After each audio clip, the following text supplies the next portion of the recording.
Pre-order The Consultant Next Door today with the link below. The mind is the most powerful tool in your arsenal. I created this podcast as a daily supplement for you to invest into your thinking. This is your daily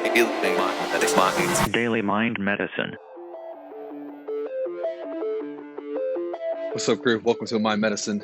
By the way, if you are loving this show, please do me a solid. Do your boy a solid. Leave us a review.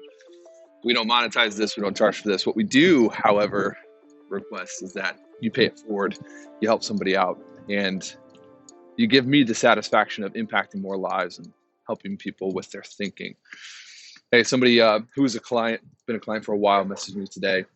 I really respect this person, and they've become a friend. And they said, I'm thinking about expanding my market, thinking about getting into a new space, and that space might rub up against your space in traffic and funnels. And whether you know what we do or not doesn't matter. We run a marketing consultancy or real estate company, a national real estate company. We do sales consulting. And anyways, he was just making sure that it didn't frustrate me, that he was expanding, that he was growing, that he was beginning to cross over what he perceived as the boundaries between what he did and what we did. And I said, man, I have so much respect for you for this reason, for you really honoring the relationship first rather than the money first, because we all have opportunities all the time to make more money, but we don't always have opportunities to create new friendships and create new relationships. And people focus on the wrong things. They get to the end of their life and they look back and they had made a lot of money maybe, and they had taken advantage of a lot of opportunities, but they regret more than anything else that they don't have people surrounding them that care about them, not their money. And, this was a great move, but it reminded me of a time about 4, maybe 5 months ago. And there was this guy who was ripping our stuff off and being nasty and, just kind of being a typical, I would say, short-sighted individual. And me and Chris have had many opportunities to deal with these types of people. I think as you grow, you got to know that this is going to happen. As you grow and you become more known and more seen, your haters they are a percentage, not a number, a percentage. So if 100 people know who you are and 1% doesn't like you, then that's one person. But if 100,000 people know who you are and 1% doesn't like, 1 million people know who you are and 1%, see that this is going to grow. You're going to have to get comfortable being the right person, doing the right thing, despite the opinions of the people in the crowd. And I wrote this down, and this is in February. So it's not actually 4 months, it's a couple months ago.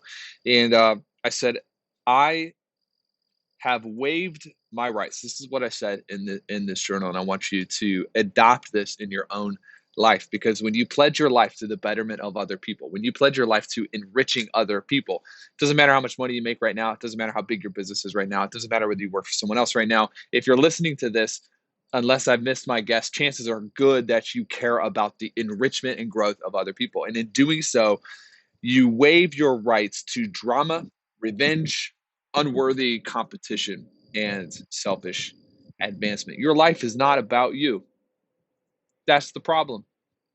That's the problem with people who say that they want to grow. They say they want to impact more people, but secretly in the dark corners, their life is really about them and their goals. And what do you want? And what have you worked for you? And when you really truly get to the place where your life is about the way other people feel when they're around you, the people feel big, like they can move mountains? Do they feel big, like they can do anything when they're around you? Or do they feel small? You make people feel small and weak, like they cannot do it. And I have to admit that many years of my life and my career, I was the person who was probably accurate most of the time, but made people feel not very good. And that caught up to me at a certain point.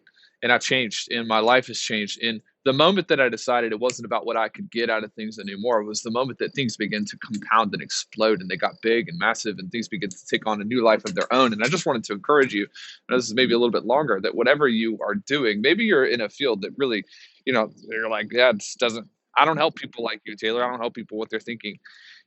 People are going to remember not necessarily what you said to them, not necessarily what you did to them. They're going to remember how you made them feel. And that is the most important part of this transaction called service. The people remember you as somebody when they were around you, when they heard your voice, when they listened to your podcast, when they were introduced and confronted with your message. Did they feel like, man, I can do anything, be anything, and I can rise up through any circumstance? Or do they feel like they're being dragged down? And you have to make that choice every single day. A little bit of a longer one today, but very beneficial for you. Let's go out and make it a great day. Remember, nothing in your life matters if you don't enrich someone else's life in the process. Adios. See you. DailyMindMedicine.com.